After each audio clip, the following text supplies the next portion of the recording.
Good morning, everybody. Woo! So glad you're here, either here in person or virtually. Good morning, good afternoon, good evening, depending when you watch this. As you can see, I am not Jen. I am Haley. It's good to be here.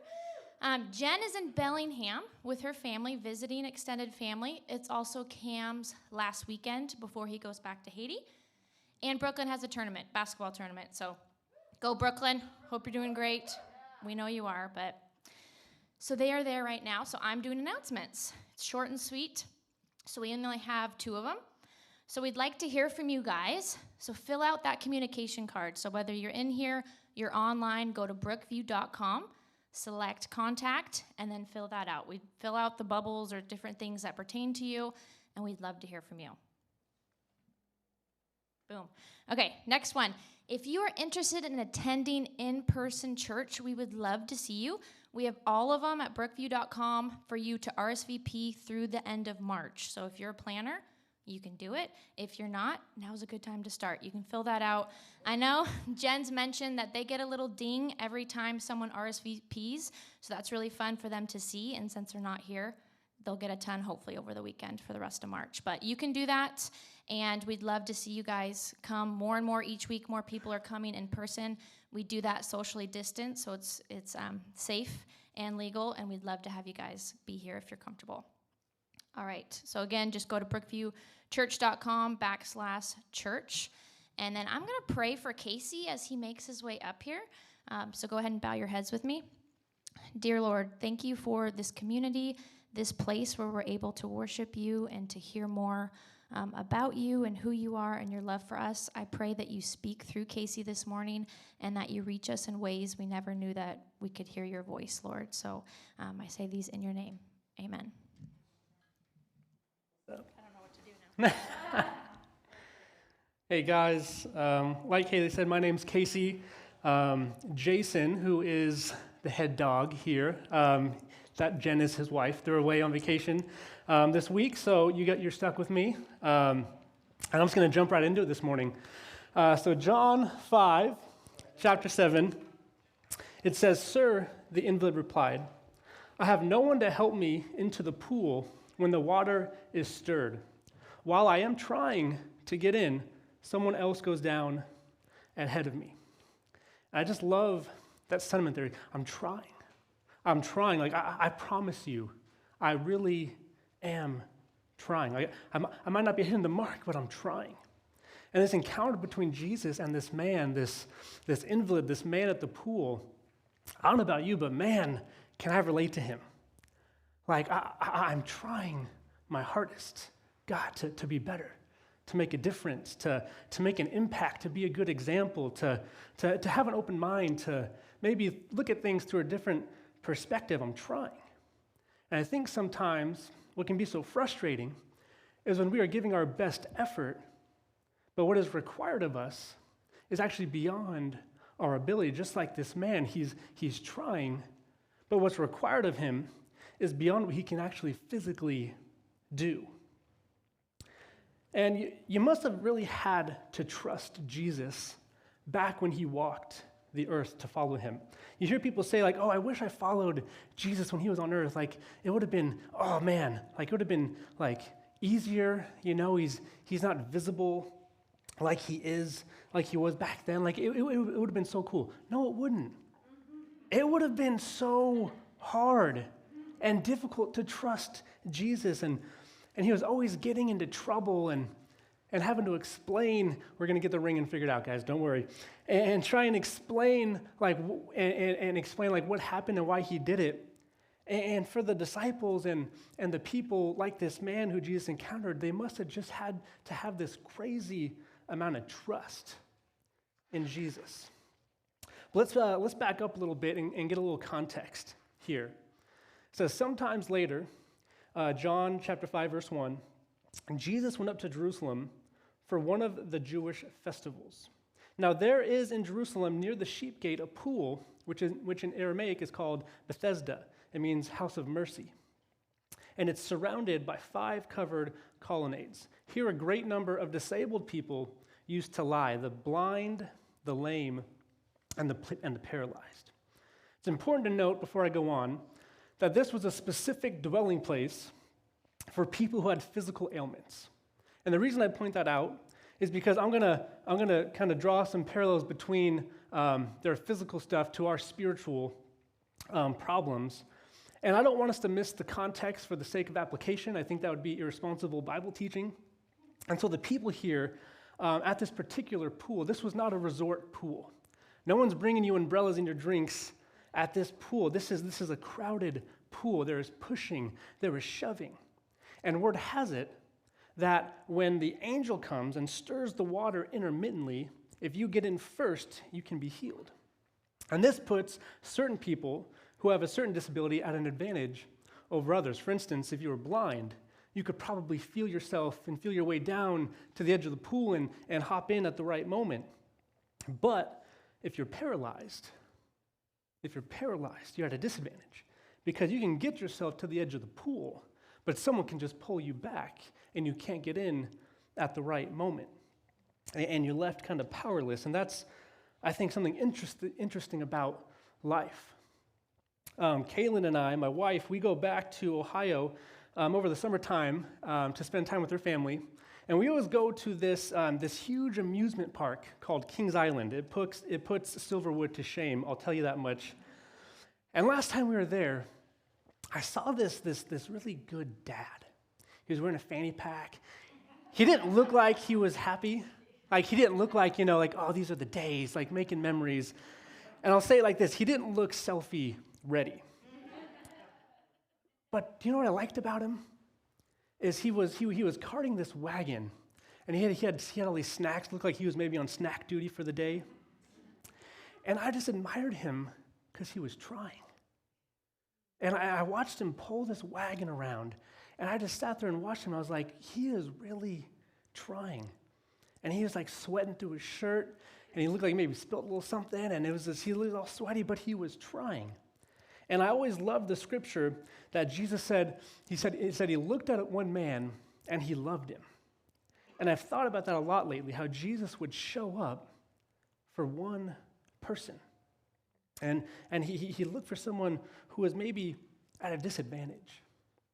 And so he comes to the pool of Bethesda, and I'm sure his disciples were kind of shocked, like you're spending your time, you're wasting your time with what they would call people who are crippled.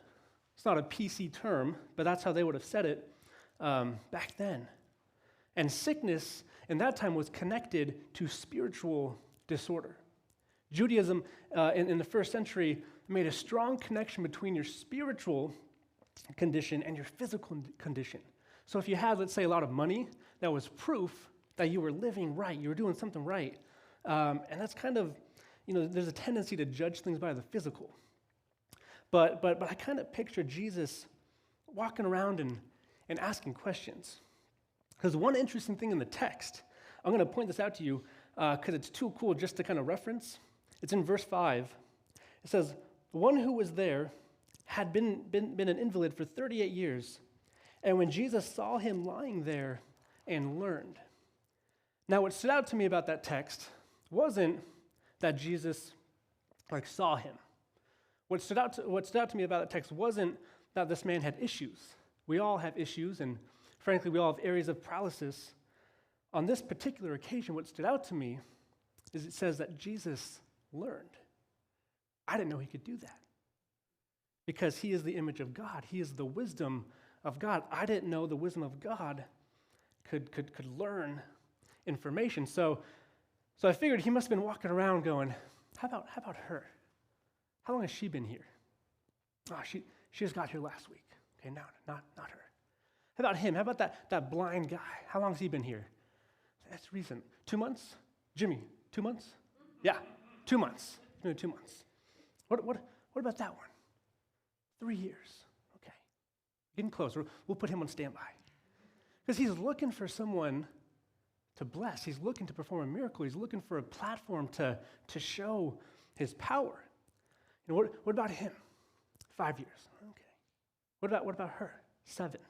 Getting closer. What about him? 9. Okay. And then I think finally someone figured out, okay, if you're looking for someone who's been here for a while, I kind of see what you're doing here. 38 years. Long enough that they had given up hope that anything could ever be different. And Jesus learned that there is one. And here's what I think is so crazy about this passage. Verse 5 says, one who was there had been an invalid for 38 years. What does it mean that Jesus, who only had 3 years to do ministry, stopped by and he was on his way to a feast, but he stopped for one person? Does it mean, could it mean, that out of everyone I'm preaching to today, out of everyone who came here, who's streaming in live, that Jesus might have come for the one person who's pulling a wagon just trying to get through the week? The one person who's had the worst week. The one person who had a really rough upbringing. It says one was there who was lying there for so long. And you can kind of tell in his response to Jesus that Jesus asked him that. You could kind of tell he's tired of trying. He's tired of trying.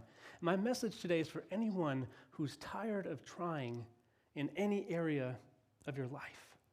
Maybe tired of trying to repair a significant relationship, tired of trying to be open just so that you can experience relationship, tired of trying to overcome the thing that you keep going back to, and maybe it's been since you were a teen, and now you're a grown man, and now you're tired of trying because there was a time where I tried to get people to help me into the pool, and then I found out that there's no one to help me.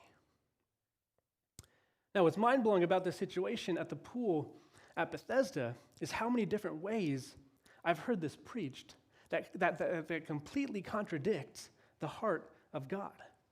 For instance, when Jesus comes, he comes up to the man, he learns that he's been lying in this condition for like a long time.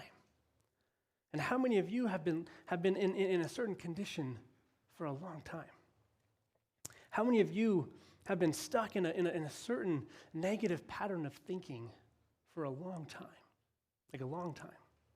I don't know how old this man was, but 38 years. I still have 8 years to go to even be that old. 38, that's a long time. So long that he is now unable to even recognize like the help that's standing in front of him. He can't even see it. And Jesus asked this question that I oftentimes hear misinterpreted. When he says, do you want to get well? Tone is everything. That's why you can't text every conversation, because tone is everything. Sometimes you just have to pick up the phone and call someone, because completely depending on the tone is how you hear the heart of God. And I always kind of read this for a long time, like Jesus said it like this: do you want to get well? That's kind of how I always thought he said it. I almost kind of see him now like he's got something in his back pocket, and he's sneaking around the colonnades, and they say that God helps those who help themselves, but it's like he's almost looking for someone who can't. And he says to him, hey, I see you're caught in this situation. Do you want to get well? I think that's the heart. And the man, he has every reason, I think, to be suspicious. Because can you imagine how many people have tried to take advantage of him in almost 40 years of suffering? How many hustlers have come through the pool of Bethesda trying to sell a magic potion? You know, hey man, take this magic cream, rub it on your legs, and I promise you it's blessed. Or hey man, I'll help you get down to the pool, and I'll push you in at the right moment, but pay me half now and then half after the move. I promise, I'll carry you in, I promise. How many times did someone make him that promise? Because it seems cruel that Christ, the expression of love, would ask this man who can't even move such a ridiculous question. It's like, do you want to lose weight? Well, yeah. Do you want to be happy? Yeah. Do you want to live at peace without anxiety? Yeah. What are you selling? Because I've heard that spiel before. I've heard that diet. How many of you have heard about that diet? I put a meditation app on my phone, and I promise you I really tried, but I would just end up like falling asleep. But everyone tells me to meditate. The Bible says meditate. Russell Brand tells me to meditate. Joe Rogan, and if Joe says it, it must be true, tells me to meditate. Everyone's telling me to meditate, and I tried it, but man, I just always fall asleep. They also taught me about portion control. And they said, someone told me, here's how you stay at the ideal weight. When you're full, stop eating. The only problem, I never found full, right? I think that gauge got broken somewhere in my childhood. My dad used to make us big meals, and I never felt full, so I kept eating. I tried that. Do you want to get well? Yeah. I'm trying. I think when you get to heaven, this dude, whoever he is, in John chapter 5, he's going to have a long line of pastors and preachers standing in line to apologize to him for how we misinterpreted his story in John chapter 5. Because I've heard everything. I've heard it said that in 38 years, he should have been able to crawl or roll himself down to the edge of the pool. It's like, okay, like that would work, because then someone who's stronger would just pull you back at the right moment, and you're still powerless to fall in at the right time. Besides, when has Jesus ever taunted someone into transformation? You really think that's the spirit of the Savior? Some of us do.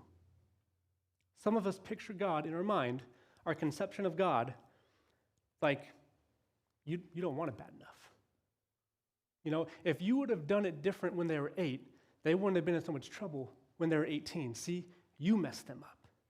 Some of us really think that that's how God sounds. So it's no surprise to me when we hear Jesus say, do you want to get well, that he has kind of a snarl. Do you even want to get well? Do you even lift, bro? So why did he ask it? Why did he ask the man, do you want to get well, before he helped him get up and walk? And as I thought through that this week, I realized that before Jesus could help him walk, he had to help him want. He had to help him want. I don't know who this is for, but God is dealing with your desires in the season of your life. And you've been disappointed over and over and over. And every time you try, nobody notices. And every time you try, you come up short. Sickness is cyclical, meaning it comes around, it goes around. You're well for a little while, and it's the same thing all over again, except this time it's a little worse.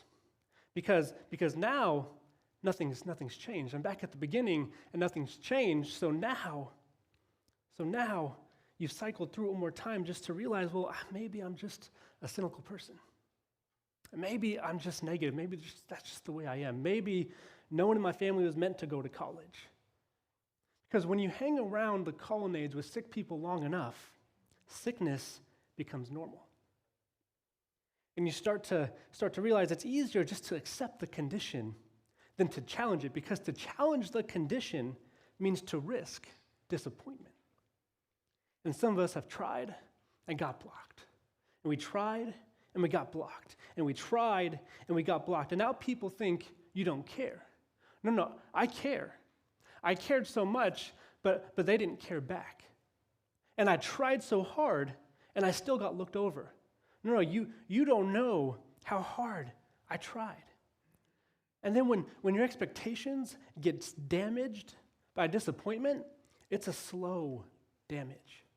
It's a slow tearing of the muscle fiber. It's a slow deterioration of your hope by disappointment. It's not one event that creates it. It's over and over and over. And I tried and I tried and I smiled and I showed up, and I start to lose hope. And the man has finally gotten to the place where I think he's tired of trying. Are you? Are you? It's supposed to be the Sabbath. It's supposed to be a day of rest. Why did Jesus come to the pool on a day of rest to perform a miracle? You're not supposed to do work on the Sabbath, but I think he knew what he was doing. Because watch this. Jesus, he walks up on the Sabbath, and when he tells the man in verse 8, get up, pick up your mat, and walk, he's trying to get the man to break the Sabbath. So he comes up to him and says, hey, what's in your heart? Because until we fix that, I can't help your legs. I need to heal your will before I can heal your legs. And so here's what Jesus does that we don't like. Here's what he does. He calls BS. Watch this. He calls BS. And I don't know what you're thinking right now, but I'm talking about broken system. Broken system. See, gotcha. See, now there's one thing in the text that doesn't make sense unless you understand the historical context. And when he says, I keep trying, and I'm trying my hardest, but someone always beats me. And I can't move. In fact, I can't move at all. And so I'm trying, and every time I try, I get blocked, and Jesus says that's because the system is broken. And you'll notice in verse 4, I forgot to read it, John 5:4. Can we put that up, James, verse 4? Well, verse 4 unlocks the whole thing. We don't have it? It's not in the manuscript. Oh, they added that verse later. It's not in the original manuscript. Okay, they added that verse later to explain the situation. So they added a verse. So a lot of times, when a situation in my life doesn't make sense to me, I add a verse. You know how it is. It's like rather than deal with this situation, I would rather explain it in a way that excuses me from having to deal with it. There's a reason verse 4 isn't there because it's not there. There's some stuff you are putting in your story that doesn't belong there because God never said it and it's not true anymore. See, what the man said reflects a broken system and it reflects a bad story. That's another BS. Some of us are believing some really bad stories, and this man has been telling himself a story. 38 years. Nobody wants to help me. Everyone's out to get me. Every time I try, no one wants to help me. It's the same thing over and over. And so here comes Jesus, and he's new to the scene. This man doesn't know Jesus, and he's standing there, and this man is rightfully skeptical. Because like I said, how many times has he been wronged? And he's in a broken system where the religious leaders want to let the first ones in and keep everyone else back. And unless you're this holy, unless you've kept the law this good, you can't be healed. Of course he's stuck. He's stuck in a broken system. And so are some of us. He's stuck in a bad story. And so are some of us. And we've inserted verses that aren't even there to explain why we are the way we are. And we think it's our job to suffer. And to suffer for Christ and to suffer for the good of others, that's one thing. But to suffer the shame that he already took away for you is to snatch back what he did on the cross. It is not your job to suffer like that.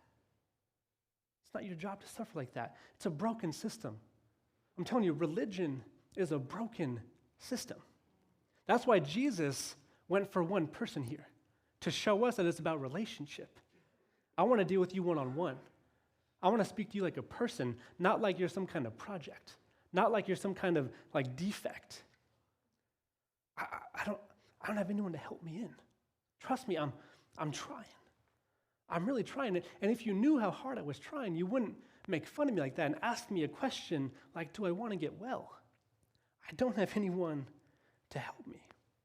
And see, that statement was true 5 minutes ago. But the situation has changed. What he said used to be true. And it was true for a long time. And then grace shows up at the pool of Bethesda. 5 porches. 5 is the number of grace. There's always symbolism. There's levels in this text. Now grace is here. And what used to be true isn't true anymore. Are you still stuck in something that used to be true but isn't true anymore. I mean, I bet he would be tired. 38 years of fighting off the vultures and 38 years of looking after yourself, and you kind of have to live that way until grace becomes the dominant reality in your life. And then Jesus, he comes into your life and everything changes. But sometimes we keep living off the old story, off the old system, the bad story.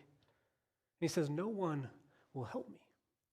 And Jesus says, I'm someone. I'm someone. Now the question is, how did Jesus command the man to get up if the man couldn't walk in the first place? And a careful reading of the text will reward us in this moment.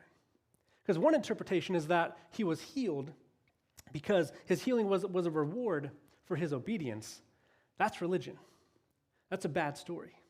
Because the matter of the fact is, if trying harder could have made me better, I'd be better by now. I tried that diet. I wasn't going to do this. I wasn't going to do that. I tried that diet already. And if it could have worked, it would have worked by now. And so the man says, I'm trying. And Jesus says, trust me. Get up, take up your mat, and walk. And the man says, I'm trying. And Jesus said, trust me. I'm trying. And Jesus said, trust me. That's the real task. Trust. That's always been the real task. And Jason talked about that last week when it comes to reading the Bible. Trusting that it is indeed the Word of God. Trust. John chapter 5 is not a text about being lazy. Like, come on, get up, make your bed, get on the treadmill. Today's your day. You can do it. This isn't a pep talk. This is a complete reversal of the systems of this world. It's a contrast between works and grace. That's why it had to happen on the Sabbath. Because the moment he picked his mat up, he was doing work. And the moment he was doing work, the people in charge didn't like it because you're not supposed to do work on the Sabbath.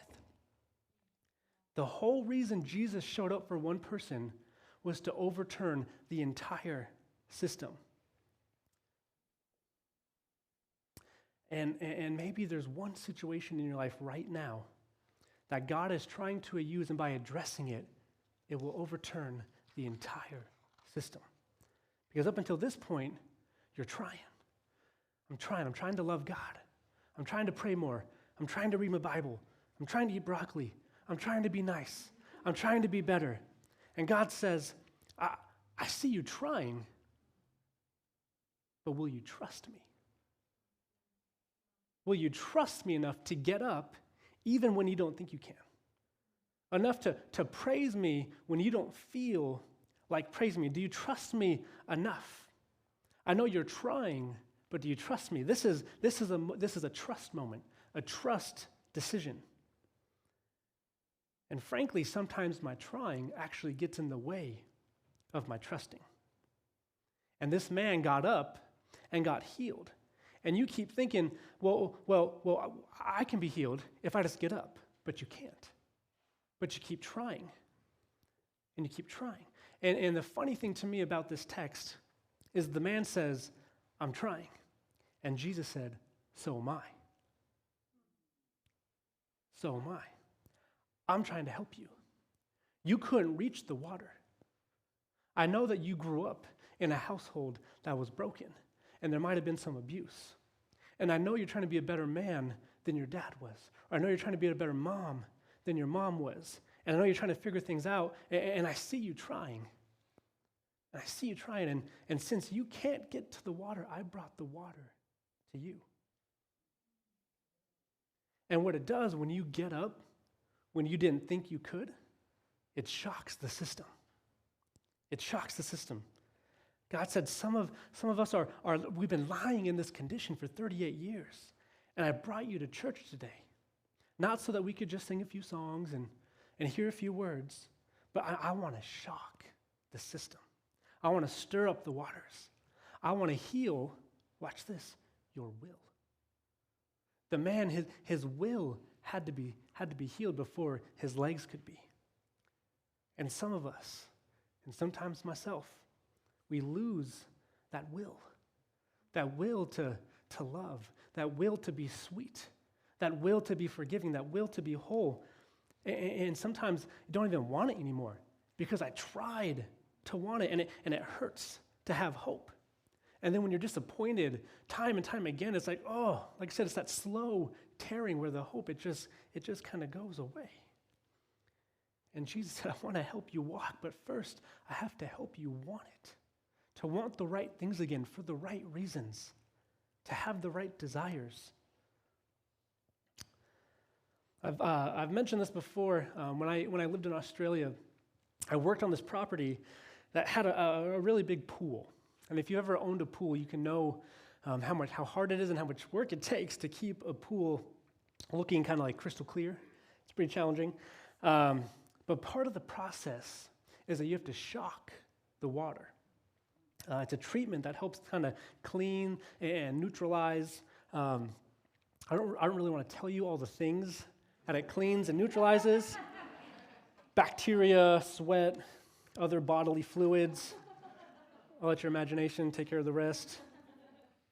So once a week, you have to shock the water. You have to shock it. Once a week, I come to church because sometimes my heart gets mixed up with some substances, some contaminants, some disappointments. Sometimes the world, it pollutes what's going on in here. And so I come to church, and please understand, I'm coming to treat my disappointments because I need living water. I don't want to die waiting by the pool. So I came to church, and I don't know if this is why you came to church for this reason, but maybe God needs you to shock the water, to shock it. Jesus said, I came to the pool at Bethesda, not just to look around and go home and say a couple of nice prayers, but I came to this pool, this house of mercy, to shock the water. And maybe he brought you here this week because you've been in this state of disappointment. And God said, I'm about to shock the water. I'm about to stir it up.